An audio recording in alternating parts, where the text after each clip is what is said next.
Irmãos, a graça e a paz do Senhor Jesus seja com todos. Quero saudar também aqueles que nos acompanham pela internet. Que Deus os abençoe e que neste momento o Senhor fale conosco através da sua palavra. Eu quero te convidar a abrir a sua Bíblia no Evangelho conforme Lucas nos escreveu, no capítulo 12. Quero, irmãos, a partir do versículo de número 22 até o versículo de número 34. Lucas, capítulo 12. Lerei do versículo 22 até o versículo de número 34.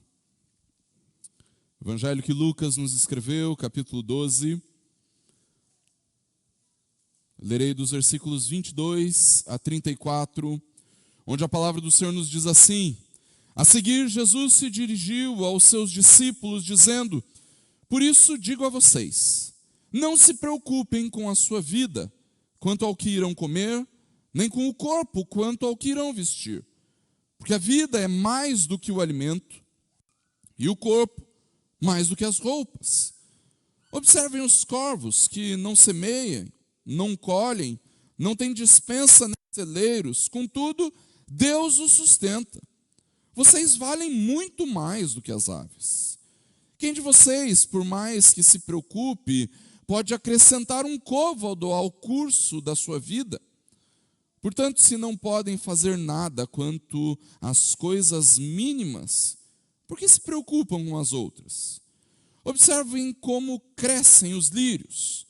Eles não trabalham, nem fiam. Eu, porém, afirmo a vocês que nem Salomão, em toda a sua glória, se vestiu como qualquer deles. Ora, se Deus veste assim a erva que hoje está no campo, e amanhã é lançada no forno, muito mais fará por vocês, homens de pequena fé. Portanto, não fiquem perguntando o que irão comer ou beber, e não fiquem preocupados com isso, porque os gentios de todo mundo é que procuram estas coisas, mas o Pai de vocês sabe que vocês precisam delas.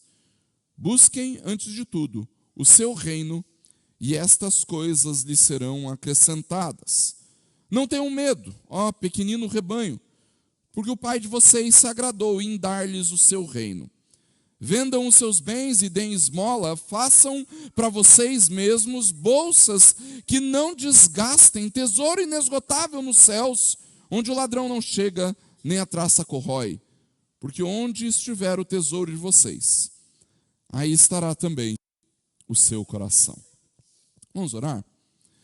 Deus, em nome de Jesus, nós estamos diante da Tua Palavra, acabamos de ler a Tua Palavra, e nesse momento, Deus, nós clamamos que, pela Tua graça, o Senhor fale conosco, ministre nas nossas vidas, que nós sejamos impactados, verdadeiramente transformados por aquilo que nós ouvirmos da Tua parte, Deus.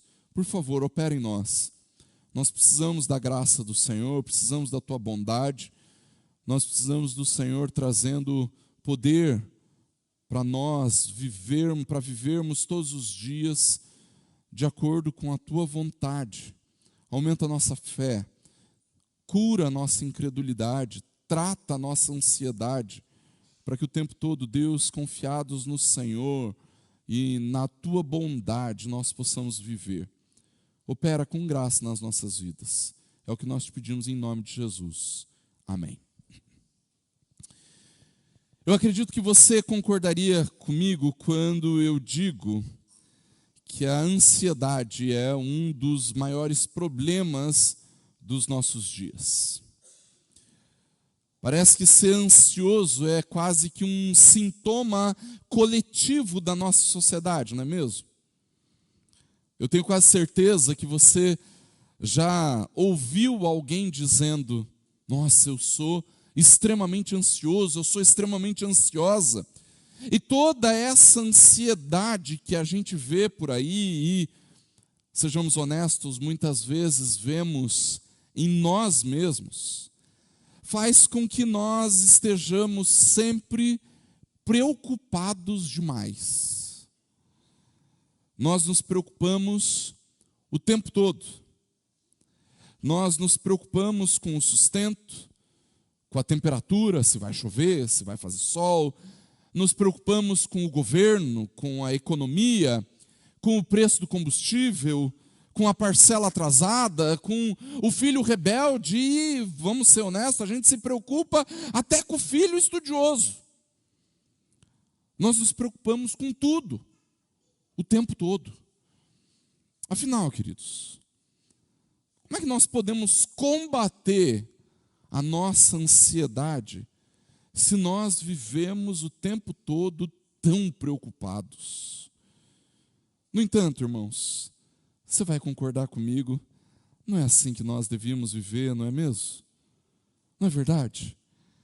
Aqueles que foram alcançados pelo Evangelho, que têm as suas vidas moldadas pelo Evangelho, não deveriam viver assim.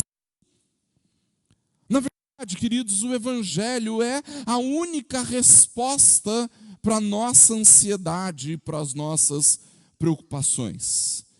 E é exatamente sobre isso que a palavra de Deus nos anima nessa noite. Se nós vivemos em uma sociedade ansiosa, então o reino é o lugar para nos deleitarmos no cuidado de Deus. Por isso, confie em Deus e deleite-se na realidade do reino, porque só assim a sua ansiedade pode ser combatida. O texto que nós lemos, queridos, vem num contexto a respeito da avareza. Na passagem anterior, o evangelista Lucas narra uma parábola que Jesus contou a respeito de um homem muito rico, mas também completamente insensato. Essa parábola surge, queridos, porque dois irmãos estavam disputando a respeito do direito da herança. E através dessa história, então Jesus demonstra para os seus discípulos como a avareza pode ser um veneno mortífero para a nossa vida com Deus. Ao entrar na nossa vida, a avareza corrói o nosso interior, a ponto de nós sermos verdadeiramente destruídos. Acontece, queridos, que a avareza não é o único pecado que pode nos assaltar a respeito das coisas materiais. A ansiedade também pode destruir o nosso coração. Na verdade, irmãos, enquanto a avareza nos faz sofrer por causa daquilo que nós temos e não nos parece ser suficiente, então a ansiedade com as coisas dessa vida vai nos abalar, porque nós achamos que não vamos ter condições de ter o necessário. Isso acontece, queridos, porque normalmente, nós acabamos confundindo as nossas ansiedades com os nossos desejos. Quando nós olhamos uma roupa no shopping, ou então o carro novo na loja, ou um acessório, ou então um livro, nós dizemos: eu preciso daquela calça, eu preciso daquele carro, daquele brinco, daquele livro, quando nós devíamos dizer simplesmente eu quero. Você já reparou que nós trocamos o eu quero por eu preciso? Se nós não fazemos isso verbalmente, fazemos isso mentalmente. Talvez eu não diga que eu quero muito tal coisa, talvez eu diga eu preciso daquilo. O nosso problema, queridos, é que nós dizemos que as nossas necessidades são, na verdade, muito maiores do que elas realmente são. No entanto, irmãos, o texto que nós lemos fala para nós das coisas que são realmente necessárias. O que comer, o que beber, o que vestir. Essas coisas não são coisas supérfluas, certo? Elas não são coisas inúteis para nós, é a nossa necessidade. Você concorda comigo que todos nós precisamos comer, beber e precisamos nos vestir? E o que Jesus está dizendo aos seus discípulos, queridos, é que nem mesmo as coisas que nos são absolutamente necessárias deveriam nos preocupar. nem mesmo aquilo que de fato nós precisamos deveria nos causar ansiedade. Sabe por quê, irmãos? Porque como discípulos, como filhos do Pai Celeste, nós estamos debaixo do seu gracioso cuidado. E é por isso que a confiança em Deus e a nossa capacidade de nos deleitarmos na realidade do reino deve ser para nós uma cura para a nossa ansiedade. E talvez você esteja pensando, tudo bem, pastor? Eu sei de tudo isso, mas eu continuo ansioso. Eu continuo preocupado. O que é que eu faço? Em primeiro lugar, confie no cuidado de Deus. Confie no cuidado de Deus. A confiança, queridos, no cuidado de Deus é para nós vitória sobre a ansiedade, vitória contra a ansiedade. Percebam que o texto começa no versículo 22, queridos, com uma ordem de Jesus: não se preocupem com a sua vida, quanto ao que irão comer, nem com o corpo, quanto ao que irão vestir.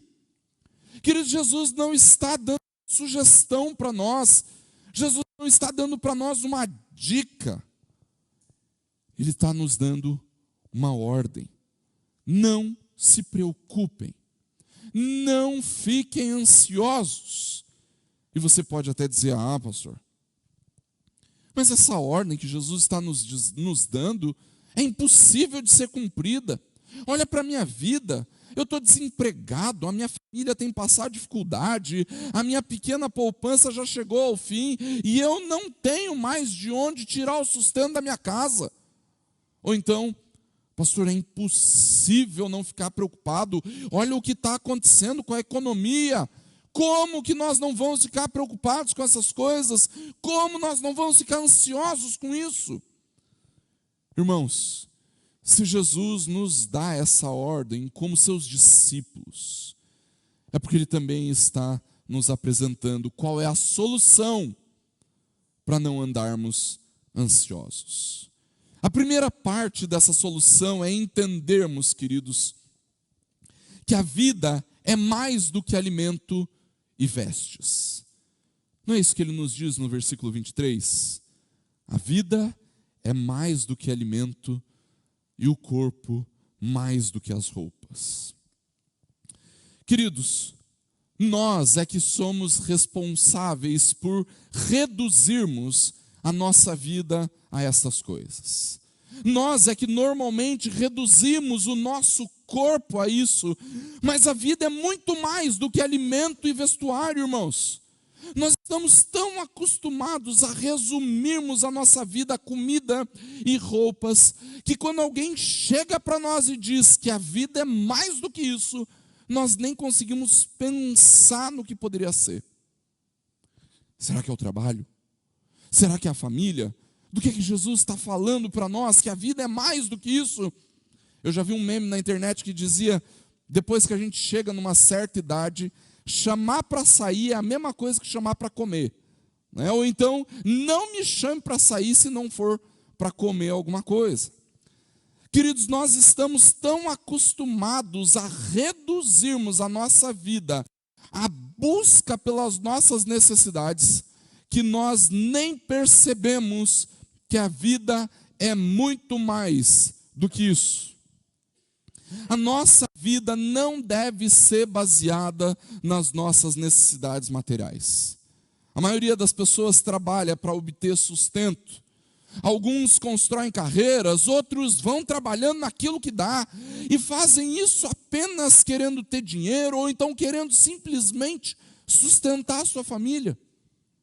Mas com isso esquecem que quem provê as nossas necessidades é o mesmo que cuida das aves e dos lírios do campo. E essa é justamente a segunda parte da solução que esse texto nos dá para a nossa ansiedade, queridos. A convicção de que Deus cuida de nós, irmãos. E a grande prova disso, queridos, são os corvos. são os lírios. Não é isso que Jesus nos diz nos versículos seguintes, versículos 24 e 27, observem os corvos, observem como crescem os lírios, eles não têm cuidado nenhum sobre eles mesmos, porque quem cuida deles é o Pai que está nos céus. É Deus quem os sustenta. Vocês valem muito mais do que as aves. Nós não vemos, queridos, as flores do campo tecendo, costurando, folhando revistas de moda, preocupadas com qual é o look da estação. Tudo isso, queridos, porque Deus cuida delas. E a constatação de Jesus é a mesma a respeito dos pássaros. Vocês, homens de pequena fé, são muito mais importantes que as flores e que os pássaros. Queridos, se Deus cuida das aves dos céus e das flores do campo, então nós podemos ter plena convicção de que Deus tem cuidado de nós, e é justamente por causa do cuidado de Deus que nós chegamos até aqui. Confiar no cuidado de Deus é uma vacina contra a ansiedade, queridos. E é uma vacina extremamente eficaz. Alguns vão ter que tomar algumas doses e pronto, estão curados.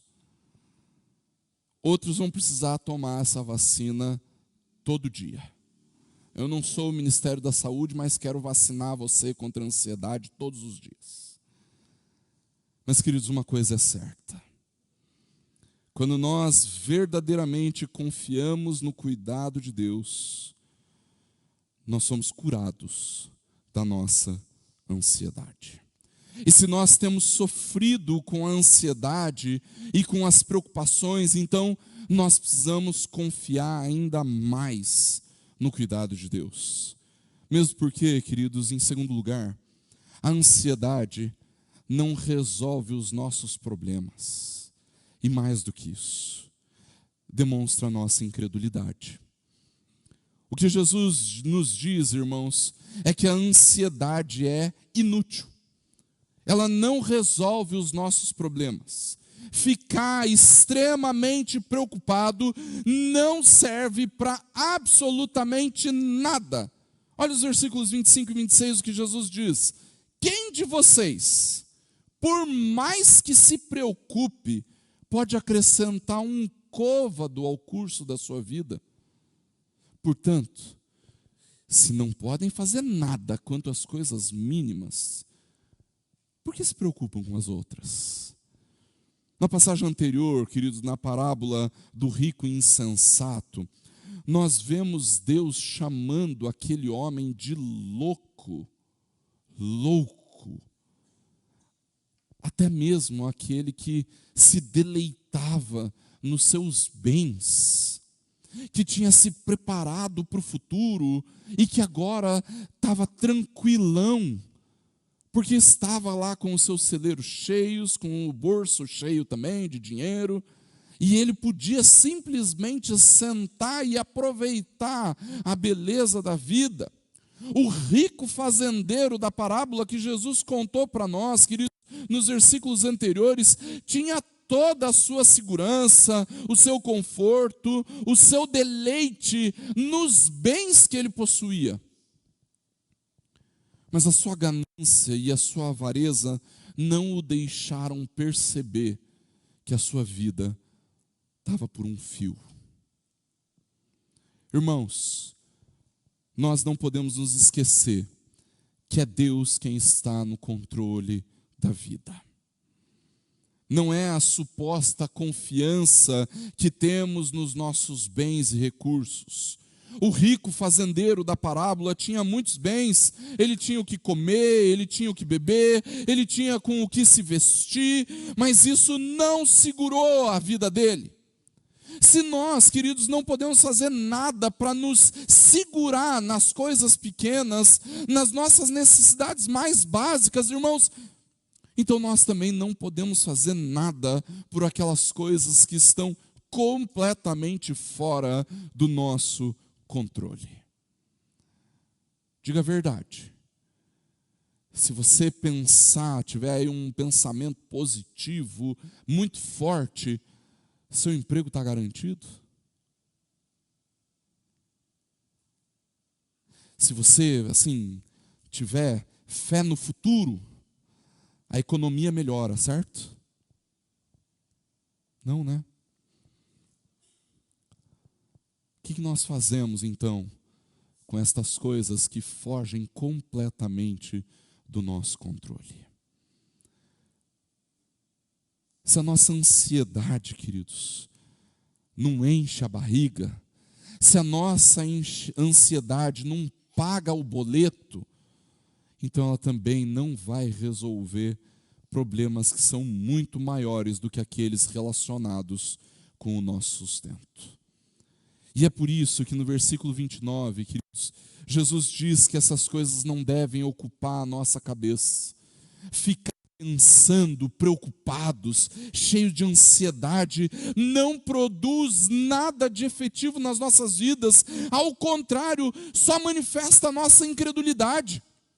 No versículo 29, no versículo 30, perdão, o Senhor Jesus diz assim: aos gentios de todo mundo é que procuram essas coisas, mas o Pai de vocês sabe que vocês precisam delas. Queridos, quando um judeu fazia referência a um gentil nos tempos de Jesus, irmãos, ele estava se referindo àqueles que não criam no Deus vivo e verdadeiro. E nós precisamos observar isso no nosso coração, queridos. O que nos conduz à ansiedade é sempre a nossa incredulidade. A incredulidade é o grande combustível da ansiedade e das preocupações. A grande prova disso, irmãos, é que Jesus deixa claro que são aqueles que não consideram a Deus, que se preocupam com isso. Eles não têm mais nada para buscar e experimentar da vida, a não ser comer, beber, se vestir, a não ser ganhar e gastar dinheiro. Mas nós, queridos, que cremos no Senhor, não precisamos nos preocupar em ganhar e gastar dinheiro. O Pai conhece as nossas necessidades. Isso não quer dizer que amanhã você vai pedir demissão, né? Já que o meu sustento vem de Deus, então eu não preciso mais trabalhar. Não é nada disso. Agora, ter essa compreensão precisa mudar a forma como você se relaciona com o seu trabalho. Se você crê em Deus, você sabe que não é sustentado pelo seu trabalho, não é o seu trabalho que provê as necessidades da sua casa, Deus é quem faz isso. Compreender isso, queridos, faz com que nós possamos olhar de maneira completamente diferente para o nosso trabalho. Você não está algemado ao seu trabalho, você não é refém do seu trabalho, o seu trabalho não é o seu Deus. O Pai é quem cuida de você, é quem cuida da sua casa, é Ele quem te sustenta e provê as suas necessidades. O seu trabalho pode ser até o meio que o Pai utiliza para isso, mas isso não quer dizer que você tenha que se sujeitar aos enganos, mentiras e pecados da sua profissão. Porque se eu não fizer isso, eu vou ser mandado embora. Ansiedade não resolve seus problemas. Suas preocupações não pagam as suas contas e não colocam comida na mesa. É Deus quem faz isso. É o Pai que conhece as nossas necessidades, quem cuida de nós. E isso, queridos, precisa nos conduzir para uma nova realidade, um novo pensamento, uma nova perspectiva a respeito da vida, a perspectiva do reino de Deus. É por isso que, em terceiro lugar, nós precisamos aprender a nos deleitarmos no reino, porque isso nos faz olhar para além das nossas preocupações e para além dos nossos medos. Saber que é Deus quem cuida de nós, queridos, essa completa confiança no Senhor, irmãos, vai nos levar a uma nova consciência do que é a vida de fato. Saber que o Senhor cuida de nós precisa nos levar a uma nova compreensão a respeito da nossa existência. E é essa consciência a respeito de quem Deus é, irmãos, que nos permite uma completa entrega em favor da vida do reino. É por isso que Jesus diz nos versículos 31 e 32, busquem antes de tudo o seu reino, e essas coisas lhes serão acrescentadas. Não tenham medo, ó pequenino rebanho, porque o Pai de vocês se agradou em dar-lhes o seu reino. A realidade do reino é libertadora, queridos.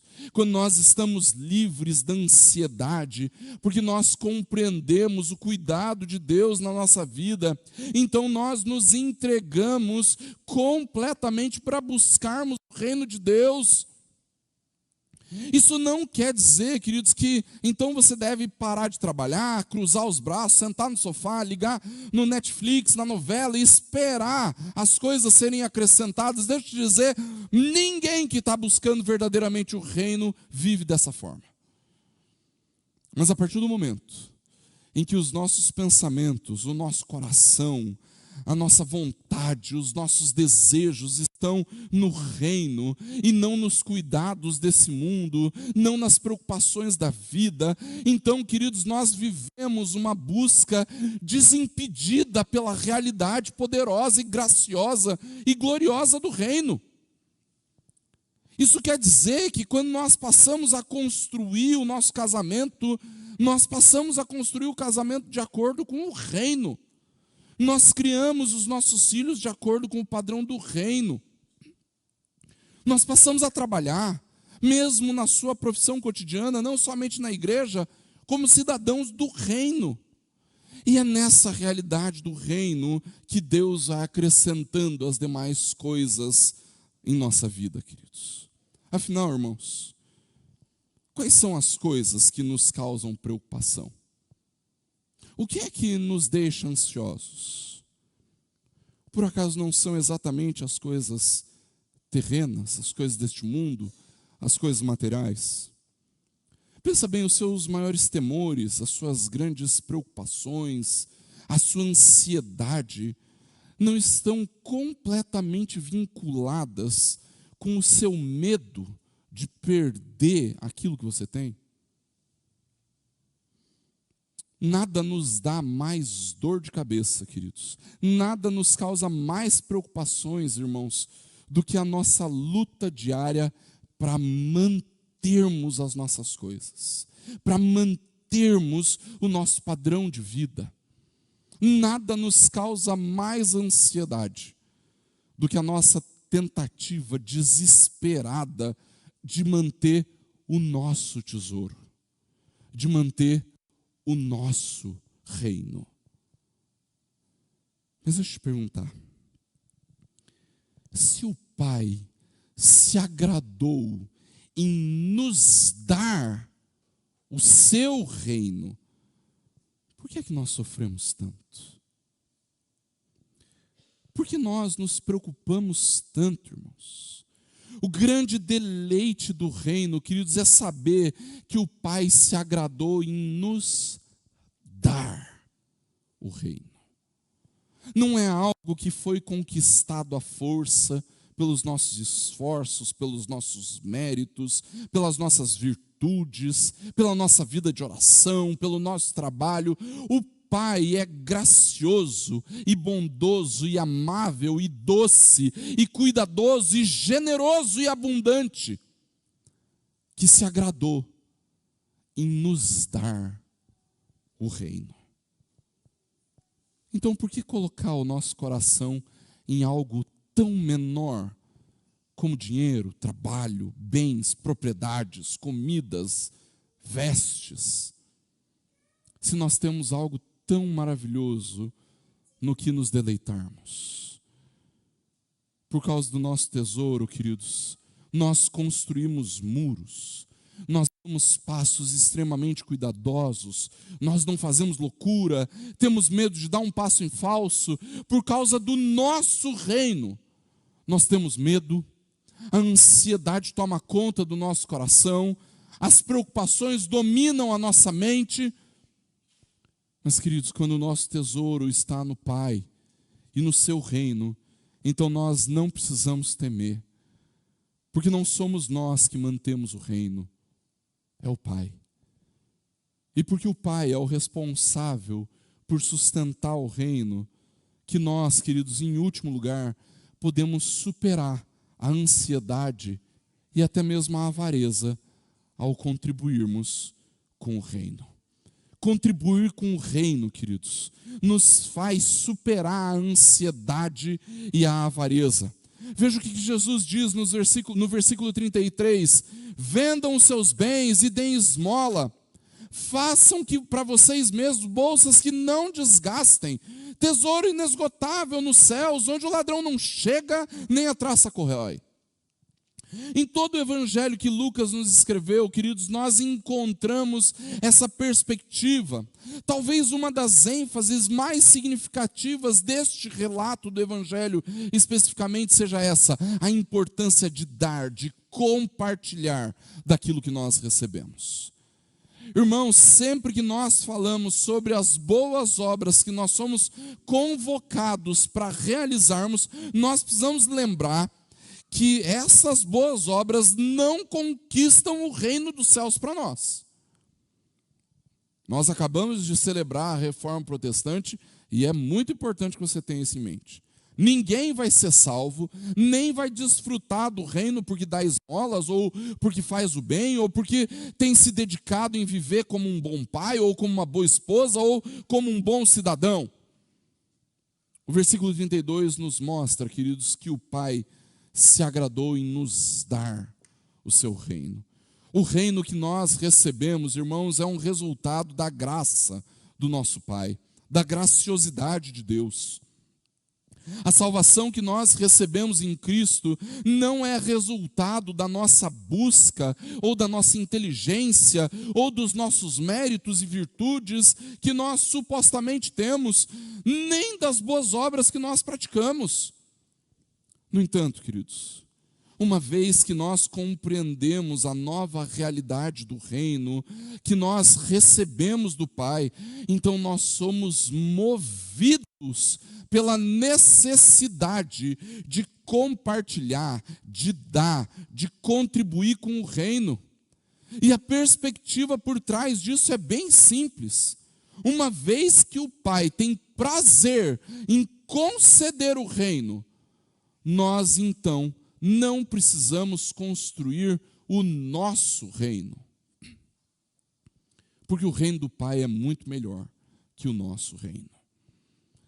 E se nós não precisamos do nosso reino, então deixa eu te perguntar, o que a gente vai fazer com os bens que nós adquirimos aqui?